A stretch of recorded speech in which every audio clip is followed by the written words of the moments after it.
woman is full of despair. Her child was born with a congenital deficiency. She was pronounced dead at birth, but no one could have imagined. In the blink of an eye, she had stolen someone else's child and fed it with veterinary drugs for 18 years. By now Claire was a grown woman, as a premature baby. She was born with a congenital disability, asthma, allergies, and other ailments. So every morning when she woke up, she had to induce vomiting, taking a lot of medication and injections of water to control it, and then cut the finger to measure the blood. Despite all this, Claire remained optimistic and strong. She always wanted to get into a top school. To do so, she studied all kinds of homework, but every time the postal truck pulled up, her mother said she hadn't received her notice. In fact, her mother had taken them all in advance. On this day, while her mother was out, Claire was looking through the shopping bag to steal some chocolate, accidentally found in it Chiovni capsules. But what was surprising was the patient was her mother's name. This caused Claire to wonder for the first time. When her mother gave her the medicine at night, she didn't take it right away.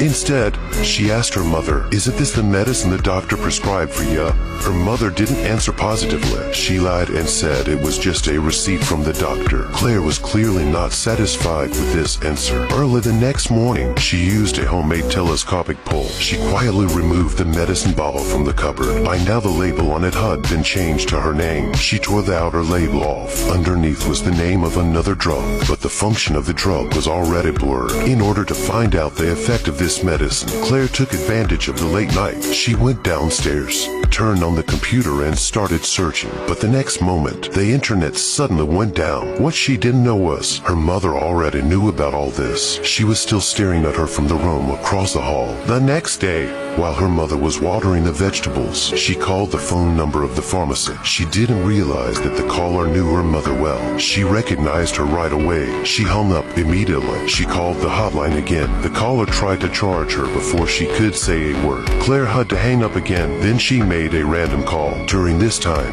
she went back and forth to the window to watch her mother. She was afraid she would find out. Luckily, this time there was no mistake. The nice person on the other end of the line told her the name of the medicine. Told her it was a red pill for heart disease. The one she always took was green. Apparently there was a problem with the name of the pill. Claire instantly collapsed and became powerless, tossing and turning. Still no useful clues, but she did not give up. In that evening, when the two of them were eating around the dinner table, Claire begged her mother to take her to see a movie. When the movie was halfway through, she excused herself to go to the bathroom. Then she turned her wheelchair and flew across the street to a pet pharmacy across the street. She wanted a doctor to help her. By now the pharmacy was full of people. She jumped the queue and came to the doctor. The person she met happened to know her mother, but he refused to provide her with the name of the medicine on the grounds that she was not the one who had purchased it. Refused to provide her with the name of the medicine. Why didn't she just ask her own mother?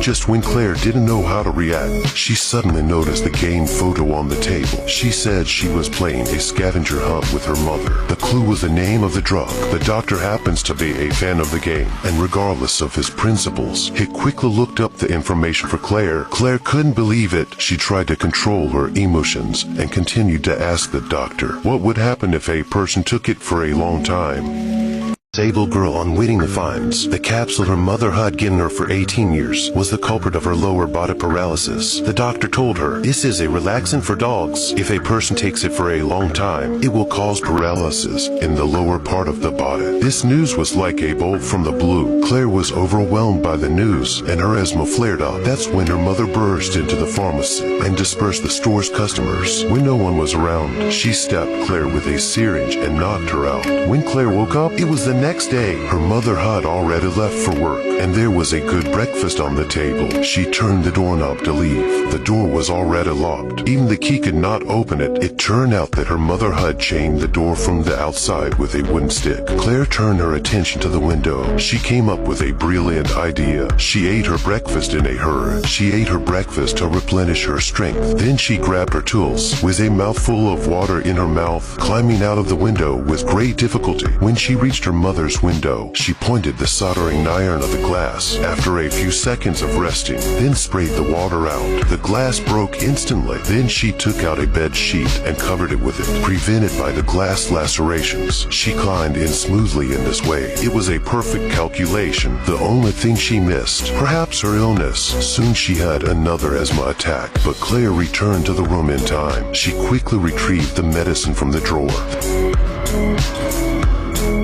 Then she tried to go downstairs, only to find that the lift had been damaged by her mother. But it was no problem for Claire. She gritted her teeth. She fell down with all her heart. Her forehead was also injured and bleeding, and to her surprise, her feet, because of the long period of time without medication, she started to feel something. It was true that her mother was lying when she said she was born with a disability. This reinforced her determination to escape. However, what she didn't know was, at this moment, her mother was on her way home. Claire had not been out for long when she came across a suspicious car. She quickly took control of her wheelchair and hid after realizing that it was a postal vehicle, and then rushed out desperately. Luckily, there was no accident. She told all about her mother's brutal act. She wanted them to send her to the police station, but unfortunately, this scene was just seen by her mother. She tried to compel the letter carrier that Claire had forgotten to take her medication, that she was unconscious and talking nonsense. She told him to mind his own business, but the letter carrier's sense of justice was overwhelming. She insisted on taking Claire to the police station and pushed her into the car. Just as he was about to close the car door, the mother took him by surprise, pulled out a syringe, and stabbed him unconscious. The disabled girl looks down the stairs, clenched her teeth.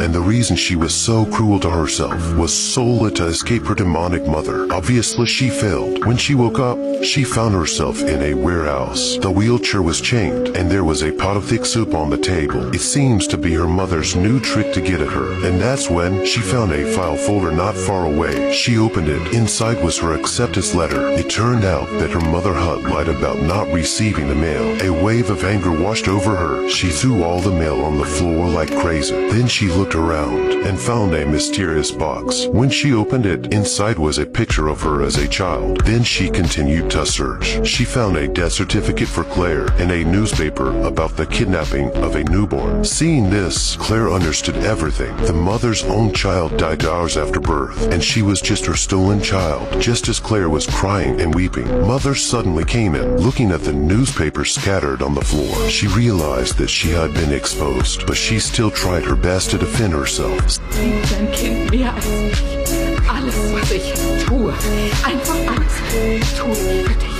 Seeing that Claire was unmoved, she simply took out a syringe. She was about to inject the drug into her again. Claire was begging for mercy. She kept retreating into the house. Before her mother could react, she locked the door directly. The mother was on her back in front of the door. She continued to tempt Claire with her so-called affection. Seeing that Claire is still unmoved, simply break the door and enter. In desperation, Claire immediately took out the organophosphate, pouring it all into her mouth. She bet her mother couldn't leave her, wouldn't let her die like this, and sure enough, her mother sent her to the hospital to have her stomach pumped. When Claire was stable, she offered to take her home to recuperate, but the doctor cited Claire's suicidal tendencies as the reason. She was denied the request. She had to wait for a psychiatrist to evaluate her before she could be discharged. Looking at Claire lying in bed, the mother did not give up, trying to take her away by force. And at this moment, Claire also desperately wants to break the mask of her mother's hypocrisy, but she was too weak.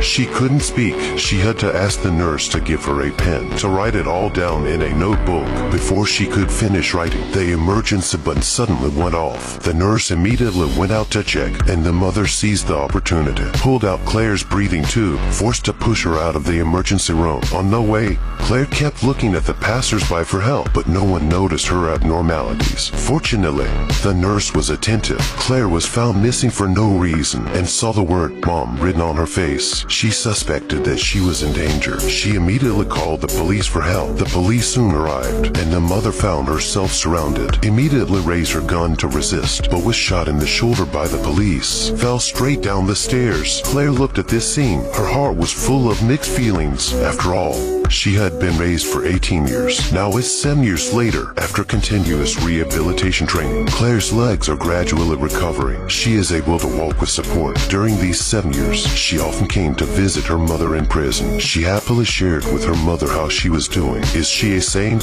Not really. She poked her mouth out. The next second, she spit out a packet of green pills, exactly the same as the one her mother gave her at the beginning. Liebe dich, Mann. Schön weit auf.